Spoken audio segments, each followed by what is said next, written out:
हर हर महादेव।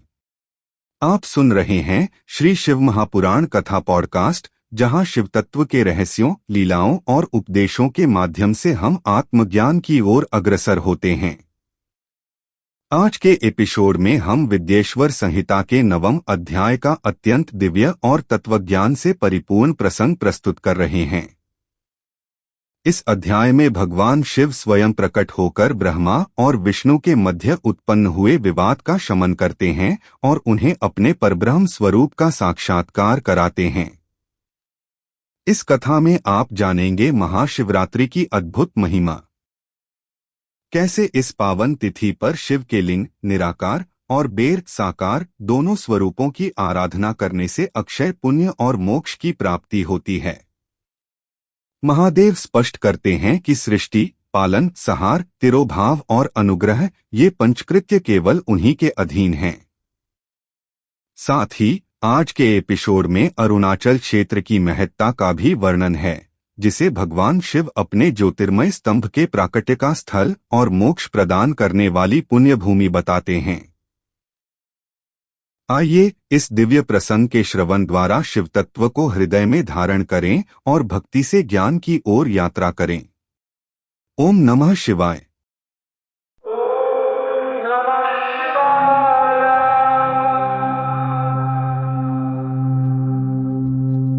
हमारे सामने आज श्री शिव महापुराण की विद्येश्वर संहिता का 9वां अध्याय है और इसकी शुरुआत एक बहुत ही जबरदस्त दृश्य से होती है। ब्रह्मांड की दो सबसे बड़ी शक्तियां ब्रह्मा और विष्णु भगवान शिव के सामने चुपचाप हाथ जोड़े खड़े हैं।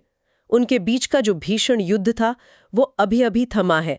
तो आज हमारी पड़ताल का मिशन ये समझना है कि इस चरम क्षण में हुआ क्या। शिव ने उन्हें अपने असली स्वरूप के बारे में ऐसा क्या बताया जिसने सब कुछ बदल दिया, और इस संवाद से लिंग पूजन का वो रहस्य कैसे निकला जो आज तक सनातन परंपरा का केंद्र है। तो चलिए इस गहरे संवाद में उतरते हैं और इसकी शुरुआत होती है ब्रह्मा और विष्णु द्वारा शिव की एक भव्य एक असाधारण पूजा से। यहाँ एक बड़ा दिलचस्प शब्द इस्तेमाल हुआ है। पाठ कहता है कि ब्रह्मा और विष्णु ने शिव का पूजन पुरुष वस्तुओं से किया है। ये कोई आम शब्द तो नहीं लगता। इसका क्या मतलब है? ये बहुत अच्छा सवाल है, क्योंकि ये शब्द ही पूरी पूजा की नींव तय कर देता है। देखिए, पाठ यहाँ दो तरह की चीजों में फर्क करता है।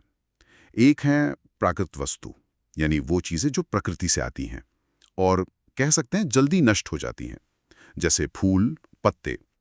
और दूसरी है पुरुष वस्तु, यानी वो चीजें जो लंबे समय तक चलती हैं, जो स्थायी हैं, जैसे सोने चांदी के हार, मणियों से जड़े मुकुट, कीमती रत्न। तो ये पूजा उन श्रेष्ठ स्थायी चीजों से की गई जो उस परम तत्व के शाश्वत स्वरूप के लायक थी। वाह! तो ये सिर्फ महंगी चीजों से पूजा नहीं है, बल्कि स्थायी चीजों से स्थायी तत्व की पूजा है। इसमें तो एक गहरा प्रतीकात्मक है। लेकिन यहाँ एक और हैरान करने वाली बात होती है। पूजा के बाद शिव उन सभी दिव्य उपहारों को लेते हैं और वहां मौजूद सभासदों में बांट देते हैं। ऐसा क्यों?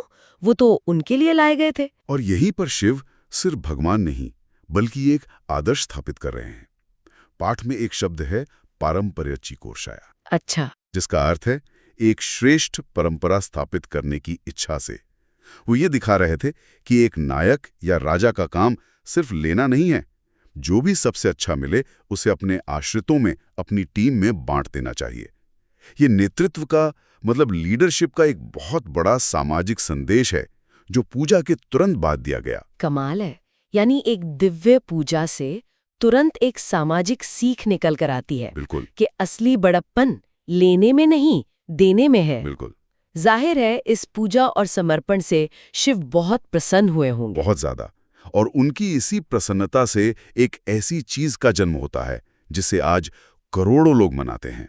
यहीं पर शिवरात्रि की नींव रखी जाती है। शिव घोषणा करते हैं, आज का ये दिन महान है।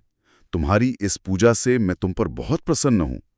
इसलिए आज की ये तिथि शिवरात्रि के नाम से दुनिया में जानी जाएगी और ये मुझे सबसे ज्यादा प्रिय होगी। एक मिनट, तो क्या हम ये कह रहे हैं कि ये वही क्षण है, ये शिवरात्रि की ओरिजिन स्टोरी है, जिस पर्व को आज मनाया जाता है उसकी शुरुआत ब्रह्मा और विष्णु की इस पूजा से हुई। बिल्कुल, ये वही क्षण है। और वो सिर्फ नाम ही नहीं देते बल्कि उसका महत्व भी बताते हैं। वो कहते हैं कि जो भी इंसान इस एक दिन उनके लिंग यानी उनके निराकार ऊर्जा स्वरूप और वेर, हाँ, और वेर यानी उनकी साकार मूर्ति की पूजा करेगा, वो इतना शक्तिशाली हो सकता है कि उसे जगत की सृष्टि और पालन करने की क्षमता भी मिल जाए। ये कोई छोटा मोटा वरदान नहीं है। ये तो बहुत बड़ी बात है। लेकिन उन्होंने इस दिन की पूजा को बाकी दिनों की पूजा से अलग कैसे बताया? उन्होंने इसे एक तरह का कह सकते हैं आध्यात्मिक शॉर्टकट बना दिया। वो कहते हैं कि अगर कोई शिवरात्रि पर पूरे दिन रात बिना कुछ खाए पिए अपनी इंद्रियों को वश में रखकर मेरी पूजा करे तो उसे जो फल मिलेगा वो साल भर लगातार की गई मेरी पूजा के बराबर होगा। 1 साल के बराबर? हाँ, और सबसे बड़ी बात, वो फल तुरंत मिलेगा। पाठ में साफ लिखा है, तत्फलम लभते सद्यः। वो फल सद्यः यानी इमीडिएटली मिलता है। 1 दिन की पूजा का फल 1 साल के बराबर, और वो भी तुरंत। ये तो इस तिथि के महत्व को मतलब आसमान पर पहुंचा देता है। अच्छा, इसके बाद शिव एक और खास दिन का जिक्र करते हैं ना, जिस दिन वो उस विशाल अग्नि स्तंभ के रूप में प्रकट हुए थे। हाँ, वो मार्गशीर्ष महीने में आर्द्रा नक्षत्र वाले दिन की बात करते हैं। वो कहते हैं कि वो दिन भी मेरे लिए उतना ही खास है। उस दिन जो कोई भी मेरे उमापति रूप, मूर्ति या लिंग का सिर्फ दर्शन भी कर लेता है, वो मुझे मेरे पुत्र कार्तिकेय से भी ज्यादा प्यारा हो जाता है। आप सोचिए, एक भक्त को अपने पुत्र से भी ऊंचा दर्जा दिया जा रहा है। बिल्कुल। और स्रोत में ये भी लिखा है कि वो उस रणभूमि में लिंग रूप में प्रकट हुए थे। ये वही युद्ध का मैदान है जहां ब्रह्मा और विष्णु लड़ रहे थे। सही बात है। और इसलिए उस जगह का नाम ही लिंग स्थान पड़ गया। शिव कहते हैं कि वो अनादि और अनंत ज्योतिर्स्तंभ इतना विशाल था कि कोई उसे देख नहीं सकता था। इसलिए जगत के कल्याण के लिए, लोगों के दर्शन और पूजन के लिए मैं उसे छोटा कर दूंगा। ये लिंग भोग और मोक्ष दोनों देगा। इसका दर्शन, स्पर्श और ध्यान जन्म मृत्यु के बंधन से मुक्त कर देगा। यहाँ एक और बात है, हम उस जगह को आज लिंग स्थान के नाम से नहीं जानते, हम उसे अरुणाचल कहते हैं। क्या पाठ इन दोनों को जोड़ता है? हाँ, और बहुत खूबसूरती से जोड़ता है। शिव कहते हैं क्योंकि वो ज्योतिर्लिंग अग्नि के पर्वत जैसा था। पाठ में शब्द है अनलाचल संकाशम। अनलाचल संकाशम। हाँ, इसलिए वो स्थान अरुणाचल के नाम से प्रसिद्ध होगा। अरुण अचल यानी लाल, अग्नि जैसा स्थिर पर्वत।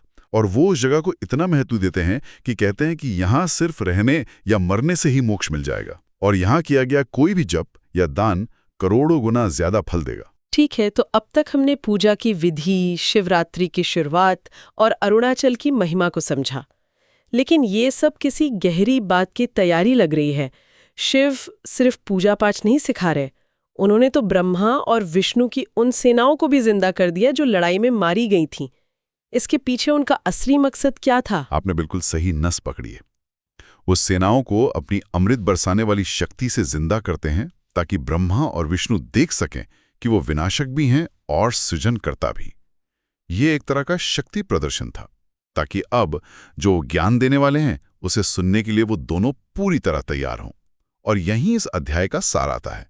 शिव उनकी मूर्खता और अहंकार को मिटाने के लिए अपने 2 रूपों का रहस्य खोलते हैं, सकल और निष्कल। सकल और निष्कल, ये शब्द सुनने में भारी लगते हैं। क्या हम इसे आसान भाषा में समझ सकते हैं? बिल्कुल।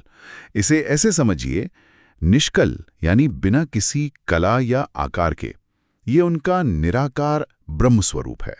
जैसे बिजली का कॉन्सेप्ट जो हर जगह है पर दिखती नहीं, वो अग्निस्तंभ उसी निष्कल रूप का प्रतीक था। अच्छा। और सकल यानी कला या आकार के साथ, ये उनका साकार शरीरधारी महेश्वर रूप है, जिस रूप में वो उस वक्त उनके सामने खड़े थे।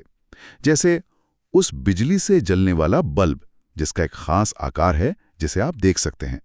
शिव कह रहे हैं कि वो बिजली का कॉन्सेप्ट भी है और उससे जलने वाला बल्ब भी। मतलब वो ब्रह्मा और विष्णु से कह रहे हैं कि तुम लोग किस बात पर लड़ रहे हो? तुम ईश्वर होने का जो अभिमान कर रहे हो वो व्यर्थ है, क्योंकि परम सत्य तो मैं हूं, रूप में भी और बिना रूप के भी। सटीक। वो बहुत स्पष्ट शब्दों में कहते हैं, नान्यस्य कस्यचित् तस्मादन्यः अन्यः सर्वोप्यनीश्वरः। मतलब मेरे अलावा किसी और के ये दोनों रूप नहीं हैं, इसलिए बाकी सब अनीश्वर हैं, ईश्वर नहीं हैं। और फिर वो परम घोषणा करते हैं, अहमेव परम ब्रह्म। मैं ही पर ब्रह्म हूँ। हाँ, मैं ही पर ब्रह्म हूँ। वो बताते हैं कि उनका ब्रह्म होना ही उनका ईश्वर होना है। बृहत यानी सबसे बड़ा होने के कारण वो ब्रह्म है, और हर जगह समान रूप से मौजूद होने के कारण वो आत्मा है। बाकी सब तो जीव हैं। ये तो दर्शन की पराकाष्ठा है। तो शिव का अपने निराकार निष्कल स्वरूप पर इतना जोर देना, क्या इसीलिए इस पूरे संवाद में लिंग पूजन को इतनी प्रमुखता दी गई है? क्या लिंग उसी निराकार स्वरूप का प्रतीक है? आपने दोनों सिरों को जोड़ दिया। वो यही समझा रहे हैं। वो कहते हैं कि वो जो ज्योतिर्मय स्तंभ था, वो मेरे लिंग लक्षण से युक्त था, इसीलिए वो मेरा लिंग है। लिंग का यहाँ अर्थ है चिन्ह, प्रतीक या सिंबल। और सबसे महत्वपूर्ण बात जो वो कहते हैं वो है अभेदालिंग लिंगिनो। अच्छा, अभेदालिंग लिंगिनो। जिसका मतलब है यानी लिंग, प्रतीक और लिंगी, जिसका वो प्रतीक है यानी मैं स्वयं, में कोई भेद नहीं है। वो दोनों एक ही हैं। इसलिए मेरे प्रतीक की पूजा करना सीधे सीधे मेरी ही पूजा करना है। और इस पूजा के फल भी बड़े खास बताए गए हैं। एक लिंग की स्थापना और फिर दूसरे लिंग की स्थापना, इसमें भी कोई गहरा रहस्य है। हाँ, और ये आध्यात्मिक यात्रा के दो पड़ाव हैं। पाठ कहता है कि एक शिवलिंग की स्थापना और पूजा करने से भक्त को साम्य प्राप्त होता है, यानी शिव के साथ समानता, वो शिव जैसा हो जाता है। शिव जैसा। लेकिन अगर वो दूसरे लिंग की भी स्थापना करता है तो उसे सायुज्य मोक्ष मिलता है, यानी शिव के साथ पूरी तरह से एकता, पूर्ण विलय। एक मिनट, इस पर रुकते हैं। समानता और एकता में बहुत बड़ा दार्शनिक अंतर है। समानता में फिर भी दो का भाव है, मैं और शिव, हम दोनों एक जैसे हैं। लेकिन एकता में तो दो का भाव ही खत्म हो जाता है, द्वैत मिट जाता है। इसका मतलब पाठ ये कह रहा है कि भक्ति में एक और कदम आगे बढ़ाने से, एक और प्रतीक स्थापित करने से वो आखिरी दूरी भी मिट जाती है। ये तो कमाल का विचार है। ये भक्ति से ज्ञान की ओर एक यात्रा है।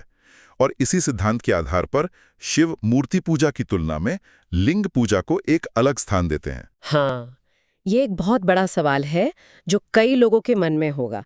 तो इस अध्याय के हिसाब से मूर्ति पूजा और लिंग पूजा में से श्रेष्ठ कौन है? शिव इसे लेकर कोई भ्रम नहीं छोड़ते।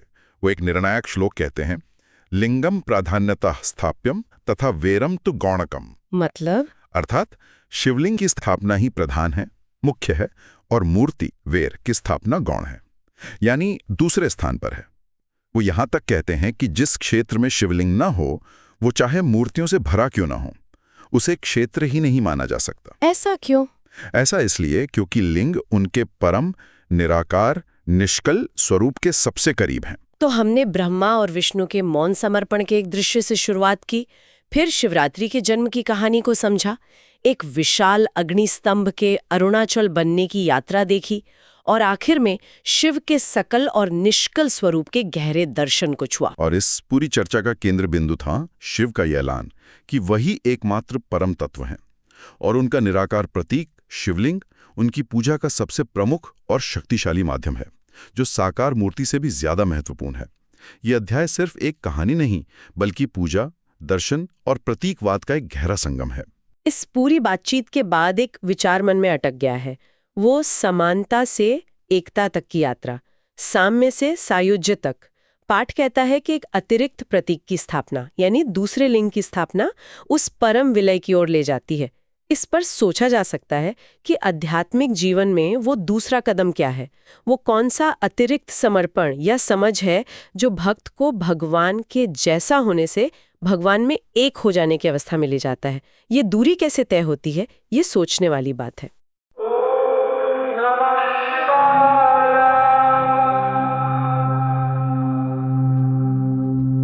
आज की शिव महापुराण कथा हमें यह अनुभूति कराती है कि भगवान शिव ही साकार और निराकार दोनों रूपों में समस्त सृष्टि के आधार हैं।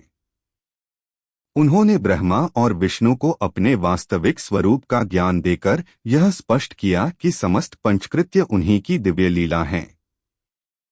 महाशिवरात्रि की महिमा और शिवलिंग पूजा की प्रधानता यह सिखाती है कि सरल श्रद्धायुक्त आराधना भी साधक को सायुज्य मुक्ति तक पहुंचा सकती है। अरुणाचल की पावन भूमि हमें स्मरण कराती है कि जहां शिव प्रकट होते हैं, वहां बंधन स्वतः विलीन हो जाते हैं। यदि यह कथा आपके हृदय को स्पर्श करे तो इसे अन्य शिव भक्तों तक अवश्य पहुंचाइए, चैनल को सब्सक्राइब करें और इस आध्यात्मिक यात्रा में हमारे साथ जुड़े रहें। अगले एपिसोड में फिर मिलेंगे शिव पुराण के एक और दिव्य अध्याय के साथ। तब तक के लिए हर हर महादेव। ओम नमः शिवाय।